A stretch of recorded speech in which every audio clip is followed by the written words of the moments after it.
Hello friends, instant મટર પુલાવ બનાવવા માટે આપણે બધા જ શાકભાજીને આવી રીતે મોટા મોટા ટુકડામાં કટ કરી લઈશું. બટાકાના પણ આવા મોટા જ ટુકડા કરીશું.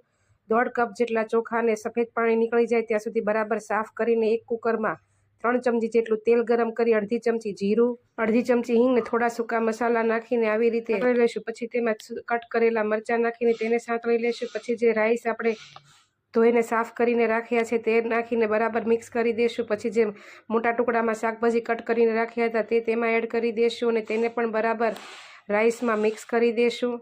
પછી તેમાં સ્વાદ પ્રમાણે મીઠું અને 1.5 કપ રાઈસની સામે 2 કપ જેટલું પાણી એડ કરીને આપણે મીડિયમ ટુ લો ગેસની ફ્લેમ ઉપર 2 થી 3 વિસલ થવા દઈશું. અને વિસલ થઈ જાય એટલે ગેસ બંધ કરીને તેમાંથી પ્રેશર નીકળી જાય એટલે કુકરને ખોલીને તેમાંથી એક મોટા વાસણમાં રાઈસ કાઢીને એક પેનમાં 2 ચમચી ઘી મૂકી તેમાં હિંગ, લાલ મરચું અને ગરમ મસાલો નાખીને તેનો વઘાર ઉપરથી એડ કરીને બરાબર મિક્સ કરી દઈશું. તૈયાર છે